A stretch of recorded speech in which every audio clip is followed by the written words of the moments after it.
الحمدللہ رب العالمین والصلاة والسلام علی خاتم الانبیاء والمرسلین وعلی آلہ وصحبہ اجمعین ومن تبعہم بإحسان الی یوم الدین، اما بعد۔ السلام علیکم ورحمۃ اللہ وبرکاتہ۔ آج بتاریخ 20 اپریل 2020 26 شعبان 1441 ہجری بروز پیر اسلام آباد میں وزیر اعظم اسلامی جمہوریہ پاکستان محترم جناب عمران خان صاحب کی زیر صدارت علماء کرام کا ایک اجلاس منعقد ہوا۔ اس اجلاس کی دعوت وزیر اعظم صاحب کی طرف سے علماء کرام کو دی گئی تھی۔ آج کے اس اجلاس میں اسلام آباد میں اور کراچی میں ملک کے تمام مکاتب فکر کے ممتاز اور جید علماء کرام نے شرکت کی۔ اس اجلاس میں مجھے جب گفتگو کی دعوت دی گئی تو میں نے اپنی گفتگو میں یہ بات عرض کی کہ وزیر اعظم پاکستان پوری قوم سے توبہ، استغفار، رجوع الی اللہ اور دعاؤں کی اپیل کریں، اس لیے کہ کرونا وائرس کی جو عالمی وبا ہے، یہ تمام وبائیں اور بلائیں اللہ تعالیٰ کی طرف سے ہیں، اور اللہ تبارک و تعالیٰ کے حکم سے ہی یہ بلائیں اور وبائیں ٹل سکتی ہیں۔ وباؤں کا آنا بھی اللہ تعالیٰ کی مشیت کے تابع ہے، اور اس کا ختم ہونا بھی اللہ تعالیٰ کے حکم سے ہوگا۔ ہمیں اللہ کی طرف رجوع، توبہ اور استغفار کا اہتمام کرنا چاہیے، اور آنے والے ماہ مبارک کو اور ماہ مبارک سے پہلے ہمیں تمام اس وقت تک توبہ اور استغفار خاص طور پر کرتے رہنا چاہیے جب تک کہ اس وبا اور بلا کا مکمل خاتمہ نہیں ہو جاتا۔ وزیر اعظم نے اس کی تائید کی اور کہا کہ بالکل ہم قومی سطح پر اور سرکاری سطح پر ماہ رمضان المبارک سے پہلے اور ماہ رمضان المبارک کو بھی توبہ، استغفار، رجوع الی اللہ اور دعاؤں کا اہتمام کریں گے اور قوم سے بھی کرنے کا کہیں گے۔ دوسری بات میں نے ان سے یہ کہی کہ کرونا وائرس کی عالمی وبا کی وجہ سے جو مساجد کے اندر 5 نمازیوں کی تعداد محدود کی گئی تھی، کیونکہ اس کرونا سے بچنے اور بچانا بہت ضروری ہے، تو اس حوالے سے جو صدر پاکستان جناب ڈاکٹر عارف علوی صاحب کی زیر صدارت ملک کا ایک نمائندہ اجتماع علماء کرام کا ہوا، اور علماء کرام سے مشاورت کی روشنی میں جو یہ فیصلہ کیا گیا کہ آئندہ یہ 5 نمازیوں کی تعداد ختم ہوگی، احتیاطی اور حفاظتی تدابیر کے ساتھ مساجد میں 5 وقت کی نماز باجماعت، نماز جمعہ اور رمضان مبارک میں تراویح اور دیگر عبادات کی اجازت ہوگی۔ یہ ایک ایسا فیصلہ ہے جو بہت ہی مستحسن ہے، اور پوری دنیا کے کسی ملک میں بھی، خواہ وہ مسلمان ملک ہو یا نان مسلم کنٹری اور ملک ہو، وہاں پر ایسی صورتحال نہیں ہے، بلکہ وہاں مساجد بند ہیں۔ مگر پاکستان میں جو مساجد اور مراکز عبادت کو اس انداز میں اجازت دی گئی ہے، اب یہ ہمارے لیے چیلنج ہے، اور ہمیں اس پر پوری قوم سے اپیل کرنی ہے کہ وہ خود بھی عمل کریں ان احتیاطی تدابیر پر، اور عمل کرائیں بھی، بالخصوص علماء کرام، ائمہ اور خطبہ۔ اس پر وزیر اعظم نے کہا کہ بلا شبہ یہ ہمارے لیے بہت بڑا چیلنج ہے، اور ہم نے یہ فیصلہ پاکستان کے زمینی حقائق اور حالات کو پیش نظر رکھ کر کیا ہے۔ اب ہمیں علماء کرام کے بھرپور تعاون کی اور قوم کے تعاون کی ضرورت ہے کہ وہ ان احتیاطی اور حفاظتی تدابیر پر عمل کریں بھی اور کرائیں بھی۔ اس کے ساتھ میں نے یہ بات بھی ان سے گزارش کی کہ کرونا سے لڑنا نہیں،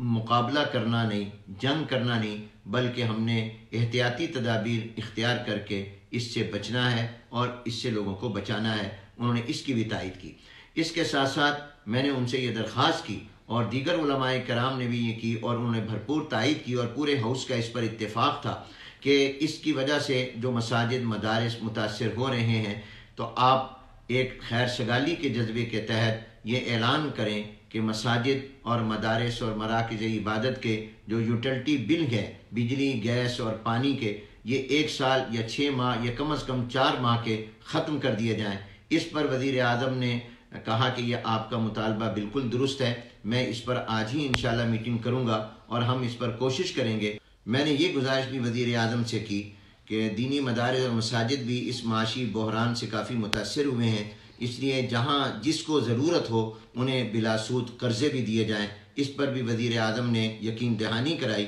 کہ میں انشاءاللہ متعلقہ وزارتوں سے بات کر کے ہم کوشش کریں گے کہ اگر مدارس مساجد کو ضرورت پڑے تو ان کو بلا سود قرضے دیے جائیں۔ اس کے ساتھ ساتھ یہ درخواست بھی کی گئی کہ مساجد اور مدارس کے جو اساتذہ ہیں، ملازمین ہیں اور ائمہ، خطبہ، مؤذنین ہیں، ان کے لیے بھی حکومتی سطح پر کسی ریلیف پیکج کا اعلان کیا جائے۔ اس پر بھی انہوں نے یقین دہانی کرائی کہ ہمارے یہ معاشرے کا حصہ ہیں، سوسائٹی کا حصہ ہیں، ہم ان کے لیے بھی انشاءاللہ کسی نہ کسی ریلیف پیکج کا اعلان کریں گے۔ اس کے ساتھ میں نے ان سے یہ بھی مطالبہ کیا کہ تبلیغی جماعت کے لوگ بعض جگہوں پر، اسی طرح زائرین کئی علاقوں میں پچھلے 1 ماہ سے کوئی 40 دن سے 50 دنوں سے محصور ہیں، ان کے ٹیسٹ اب تک نہیں ہوئے، ٹیسٹ ہوئے تو ان کی رپورٹیں نہیں آئیں، ان کو رپورٹیں نہیں دی جا رہی اور ان کو گھر جانے نہیں دیا جا رہا، جبکہ رمضان المبارک آنے والا ہے۔ تو ان کو فوری طور پر جب اتنا لمبا عرصہ گزر چکا ہے ان کو وہاں سے فارغ کیا جائے تاکہ وہ اپنے گھروں میں چلے جائیں۔ وہ خود بھی پریشان ہیں اور ان کے اہل خانہ بھی پریشان ہیں۔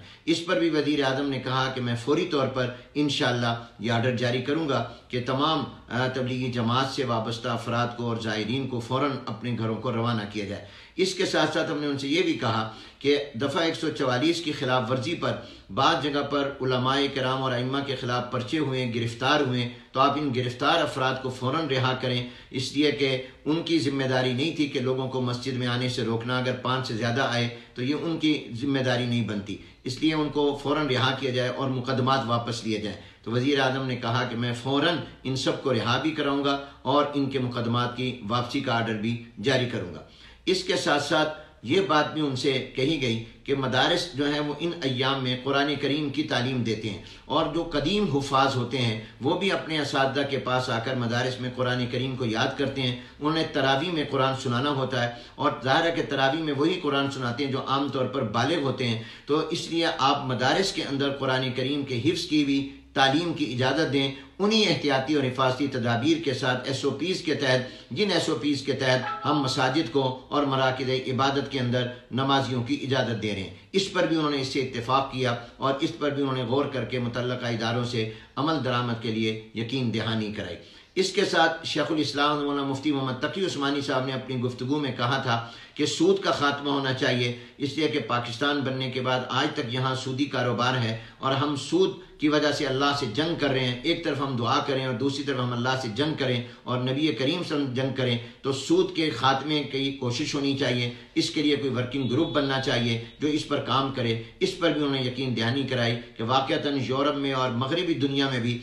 سود 0 پر آ گیا ہے، ہمیں بھی اپنے اس ملک سے سود کا خاتمہ کرنا چاہیے اور ہم اس پر حکومت عملی پیش رفت انشاءاللہ کرے گی۔ یہ اس اجلاس کے اہم فیصلے ہیں اور وزیر اعظم نے یہ کہا ہے کہ علماء کرام ہم سے تعاون، علماء نے کہا ہے کہ کرونا سے بچنے اور بچانے کے لیے اور انشاءاللہ العزیز حفاظتی اور احتیاطی تدابیر پر عمل درآمد کے لیے ہم بھرپور تعاون کریں گے اور جو بھی ملک اور ملت کے مفاد میں ہوگا اس میں ہم انشاءاللہ تعاون کریں گے۔ یہ ہمارا قومی، دینی، شرعی اور ملی اور دینی فریضہ ہے، اس پر انشاءاللہ عمل کریں گے۔ آج کے اس اجلاس میں جو حضرات شریک ہوئے میں چاہتا ہوں کہ ان کے اسماء گرامی بھی میں آپ کے سامنے پیش کر دوں۔ آج کے اس اجلاس کی صدارت وزیر اعظم اسلامی جمہوریہ پاکستان نے کی اور اس میں وفاقی وزیر مذہبی امور محترم ڈاکٹر نور الحق قادری صاحب، جنہوں نے رابطہ کار کا کام بھی کیا اور ان کی ماشاءاللہ کوششیں اور کاوشیں بھی قابل تحسین ہیں متفقہ اعلامیہ کے جاری ہونے میں بھی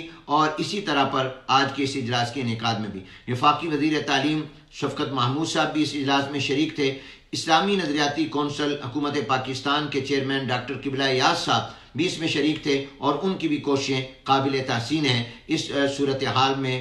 جو انہوں نے کردار ادا کیا وہ قابل تعریف ہے۔ مشیر اطلاعات و نشریات بھی موجود تھیں۔ اس کے علاوہ کراچی میں سندھ کے گورنر بھی اس اجلاس میں شریک ہوئے۔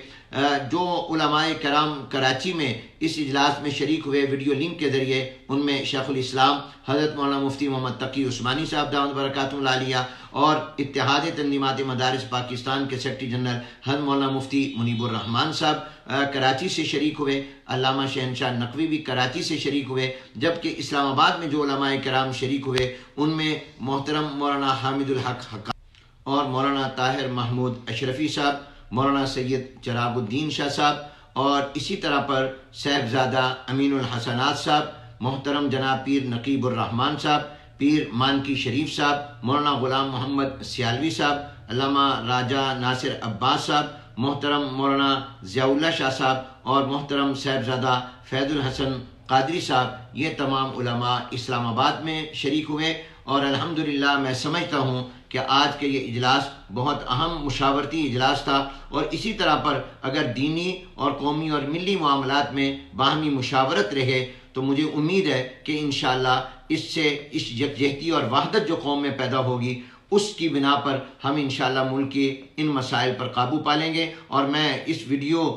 پیغام کے ذریعے یہ اپیل کر رہا ہوں کہ تمام قوم کو چاہیے کہ وہ ان حفاظتی اور احتیاطی تدابیر پر عمل کریں جو مشترکہ اعلامیہ میں جاری کی گئی ہیں۔ ان پر عمل کرنا ہماری دینی، شرعی، قومی اور ملی ذمہ داری ہے، اور یہ ہمارے اپنے مفاد میں ہے۔ ہمیں دینی مدارس اور مساجد کے کردار کو اور زیادہ بہتر انداز میں قوم کے سامنے لانا ہے کہ ہم منظم قوم ہیں۔ اللہ تعالی ہمیں اس کی توفیق دے، اور کرونا وائرس کی عالمی اس وبا سے پاکستان کو اور پوری امت مسلمہ اور انسانیت کو محفوظ رکھے۔ وآخر دعوانا ان الحمدللہ رب العالمین۔